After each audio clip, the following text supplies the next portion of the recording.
Good evening, this is Mr. Bogajski. We're looking at video 9.4, Geometry's Most Elegant Theorem. And if you don't know that, the most elegant theorem in geometry would be the Pythagorean theorem. Let's start out with a little joke. What do you call a airplane toilet in use? So when an airplane toilet is occupied. A hypotenuse. Oh, I love that joke. A hypotenuse. All right. Referring to our right triangles here. So if you don't know the Pythagorean theorem, what it states is that the hypotenuse squared is equal to one leg squared plus the other leg squared. Okay. We can use the Pythagorean theorem. So if we look over here at the right, we can use the Pythagorean theorem. And we know it's a right triangle if c squared equals a squared plus b squared. So we can use this triangle to also decide if a triangle is acute or obtuse. Because if the hypotenuse squared is less than the two legs squared, we know it's acute. If the hypotenuse squared is greater than a squared plus b squared, then it's obtuse. The Pythagorean theorem can be proven in many different ways, and we're going to use what we learned yesterday of the altitude hypotenuse rule to be able to prove this. So we're going to prove that the q squared, so this whole side here, is equal to w squared plus r squared. Okay? Well, using altitude to hypotenuse rule, this is an altitude going to the hypotenuse. Let's do what we did yesterday. So if we're going to compare the side of w, here's the shared side. That side is shared between the small, which is x, and the large, which we called q. So we get w squared is equal to x times q. Comparing the next one, we say side r over here, that's between the medium and the large, so r is the shared side between y and q, giving us r squared equal to yq.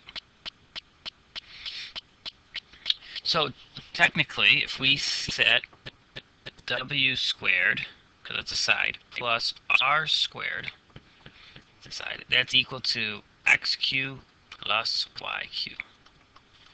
What do you notice about these two? I notice that they both have q, so I can take out a q from both. And if I look back at my picture, what is x plus y? X plus y is the same thing as q. So I can get q times q, which equals q squared. Check that out. So we just showed that the hypotenuse squared is equal to the leg squared plus the other leg squared. Good stuff, good stuff. All right, so let's jump right into this. Example 1. We look at it. You have to know which side's the hypotenuse. It's a right triangle. You're trying to find a missing side, so you go with Pythagorean theorem. The 9 squared is the side, so we put 9 squared is equal to 5 squared plus x squared. Figured out that 81 is equal to 25 plus x squared, giving you x squared is equal to 56. How do you unsquare square? Square root it. And it breaks up. You could get 4 and 14, giving you a fine answer of 2 root 14. Moving on, number 2, it says find the altitude to the base of an isosceles triangle. So let's draw an isosceles triangle, and we have an altitude inside. The sides of the triangle are 12, 9, and 9. Well, 9 and 9 are the congruent sides because it's isosceles, and 12 has to be the base.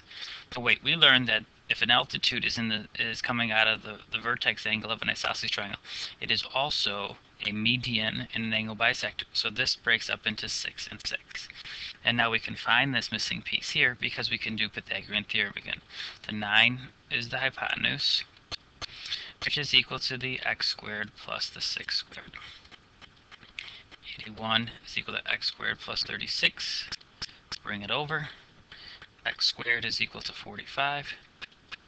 Unsquare the square, and you get 9 and 5. So the altitude is 3 root 5. Good so far? Okay. Number 3. Person starts at school. Okay, so where are they starting? Starting at school. Do, do, do, do. Do, do, do. You know it's a school because it's got a flag in front of it. So it gives it a school. Okay. So we got it. Starts at school. Goes 5 blocks east. So if you don't know this, never eat soggy waffles. So we're going to go east 5 blocks. So we're going east 5 blocks. Then we're going to go north 7. And then we're going to go back east 3 blocks. How far did the person walk? Well, they technically walked along those blocks, but we want to know how far was it from basically the school to that. So a straight line is the shortest distance between 2 locations. So when we look at it, we do have right angles, but we don't know how this 7 breaks up here. And we can't just guess, oh, it's 7 is half here and half there. So we're kind of stuck. But wait a second, we can manipulate where these sides are to help us. So if this 3 kind of was just shifted down here and they really walked 8 blocks this way, but they purposely had to go around. So we have 8 going across that way. Shift the 7 over here.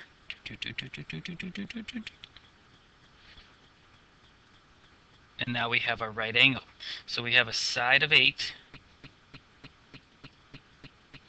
and a side of 7. And we want to know this piece right here, which is our hypotenuse.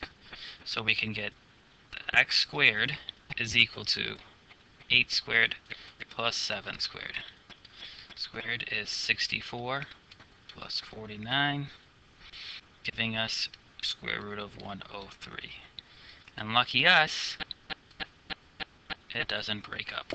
So do not try to make and then guess and say, oh, this piece is so long and this piece is so long, because we don't know that. There's not enough information here to be able to do that. So you have to manipulate and move the sides to make a big right triangle. All right. Continuing on up to number 4, we have a rhombus as a perimeter of 60. Well, we learned from our family tree what's special about the size of a rhombus. It's correct, they are all congruent. So the perimeter was 60. So if you take that, you divide it by 4, each side ends up being 15. Good start there. No, we all know that. One of the diagonals is 12. So when we draw on a diagonal, it's 12. But we want to find the length of the other diagonal. So the other diagonal cuts through. What happens is it's a perpendicular because you know they cross each other, the diagonals. So one diagonal was 12, which broke it up into 6 and 6. Now we need to find the other diagonal, but we also know that the pieces are congruent. So you should see a right triangle here being drawn right there, and we're able to do our math. Pythagorean theorem, 15 squared is equal to 6 squared plus x squared. 225 is equal to 36 plus x squared. Finishing it up, we get 189 is equal to x squared. Square root it, and it breaks up on the inside there to 9 and 21. So we get 3 roots of 21. But is that my final answer? No, because we only found this piece here. So 3 root 21 is only half of what we needed. So what we need is 2 of those because both sides are the same. So when I multiply this by 2, my final answer for the diagonal is equal to 6 root 21. Ta-da! Good stuff. If you notice, like, this isn't basic Pythagorean theorem. Okay, so you're able to like manipulate this stuff and get what you need to, but you have to know your other rules. Like if you don't know the idea of an isosceles triangle, if you don't know the idea of the rhombus, you're not going to be able to do these questions. And I know you know it. You just have to apply what we've learned so far. Last but not least, example 5. Find the area of an isosceles trapezoid. So let's draw an isosceles trapezoid. Okay, isosceles. We're trying to find the area. So what's our formula to find the area? That was 1/2 base 1 plus base 2 times height.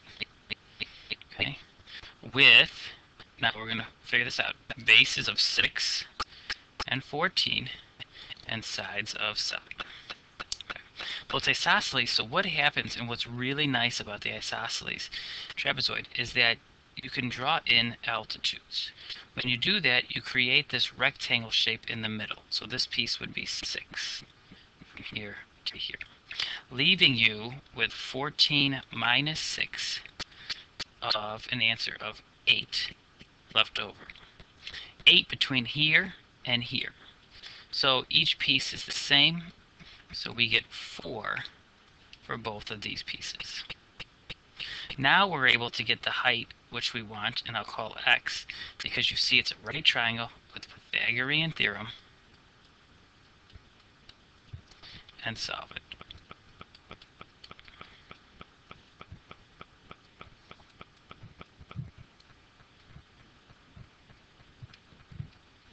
So it ends up being root 33. Now that we know that the height is root 33, let's use our formula. We got 1/2, base 1 is 6, base 2 is 14, times the height of root 33. Finishing it up, 6 times 4, that's 20, half of 20, times root 33. Final answer, 10 root 33. It doesn't say it, so we'll put units squared. I know there's 5 more questions, but we will do that together in class. If you want, you can try out the 5, but we will attempt to do the rest of these 5 on your own in class. All right. Great job tonight. Hopefully everything is going well, and if you do need some extra help, please come in at resource time, or stop in at a lunchtime. Get some help. Don't let it fall too short, and then you have all this to do right before a test or quiz, or you fail something because you're not making a connection. Good night.